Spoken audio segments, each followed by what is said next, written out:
औज़ बिल्लाहि मिनश शैतानिर रजीम बिस्मिल्लाहिर रहमानिर रहीम। सब दोस्तां वीरां भाइयों सज्जनों गड्डियां मित्रों अस्सलाम वालेकुम।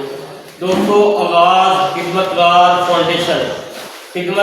फाउंडेशन जहाँ गम वहाँ हम, जहाँ जहाँ गम वहाँ वहाँ हम।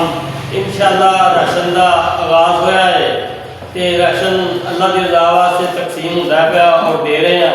और जिस तरह साड़ियाँ मावां भैणां होंदियां पईयां उस तरह अलहमदुलिल्लाह जिहड़ा जरूरतमंद है ख्वाहिशमंद है वही आता है।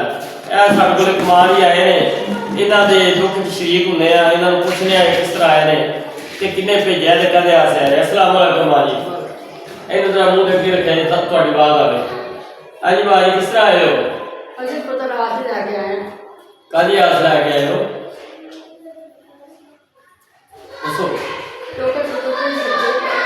राशन की आस लैके तो बोला जल्दी छोटा ना करो, मैं थोड़ा पुत्र अल्लाह मेरा सोना अपनी रहमत करेगा, अपना कर्म करेगा, अपना फजल करेगा। कितने बच्चे ये?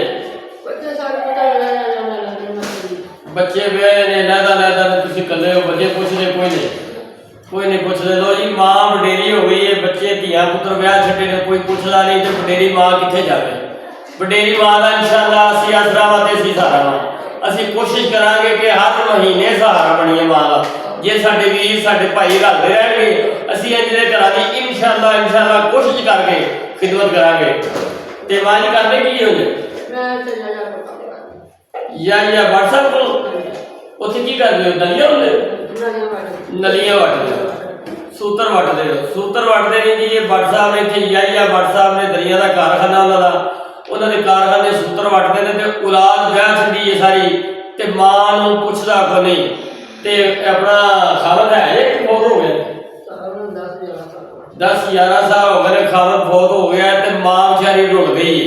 लो जी, असीं अपनी मां नूं राशन देने आ जिहड़ा साडी मां दे नसीब दा। इधर आओ जी, मेरा कैमरामैन जरा कोई राशन पावे मां दा ते इंशाअल्लाह असीं कोशिश करांगे अपनी मां नूं हर महीने राशन देंदे रहिए। ऐ मां जी चावल ने, आमीन जी आमीन। ऐ मां जी घ्यो है, ऐ बेसन है, ऐ खजूरा ने, ऐ बर्तन धोने वाला साबण है, ऐ साबुत मसर ने, ऐ चने की दाल है, ऐ पत्ती है चाह वाली, ऐ चीनी है मां जी, कोई गल नहीं, ऐ चीनी है ते ऐ मां जी आटा है ते ऐ राशन है तुहाडा अल्लाह के हुक्म दे नाल, अल्लाह के फजल दे नाल। ऐ मूँह धोने वाला साबण है, ऐ छापर पकड़ो जी, ਇਹਦਾ छापर पकड़ो। ऐ मां जी राशन है तुहाडा। इंशाअल्लाह असीं कोशिश करांगे अल्लाह के हुक्म दे नाल कि असीं तुहानूं रोज़िਆਂ ਦੇ ਵਿੱਚ 3 ਪੈਰ ਦੇ ਜਿਹੜੇ ਪਹਿਲੇ 10 ਤੇ ਦੂਸਰੇ 20 ਤੇ ਤੀਸਰੇ 30 ਇਹਨਾਂ ਤਿੰਨਾਂ ਚ इंशाअल्लाह ਤੁਹਾਡੇ ਤੱਕ ਰਾਸ਼ਨ ਪਹੁੰਚਾਈਏ। ਸਾਡੀ ਇਹ ਕੋਸ਼ਿਸ਼ ਹੋਵੇਗੀ। ਅੱਗੇ ਜਿਵੇਂ ਮੇਰੇ ਸੋਹਣੇ ਅੱਲਾ ਨੂੰ ਮਨਜ਼ੂਰ ਹੋਣਾ ਹੁੰਦੇ, ਜਿਵੇਂ ਮੇਰੇ ਵੀਰ ਮੇਰੇ ਭਾਈ ਮੇਰੇ ਦੋਸਤ ਨਾਲ ਰਲਣਗੇ, ਮੈਂ इंशाअल्लाह ਹੋਰ ਜ਼ਿਆਦਾ ਕਰਦਾ ਰਹਾਂ। मैं जिन्हें जो है मैं करना वा प्यार अलहमदुलिल्लाह।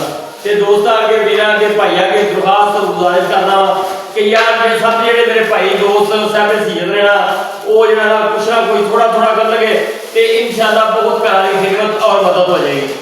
तो मैं इंशाअल्लाह इन्हां वास्ते हाज़िर हाँ और वीरां अगे बार दरखास्त गुजारिश करना कि अगर तुसां दामन करना है तो अलहमदुलिल्लाह होर ज़्यादा हो जाना है।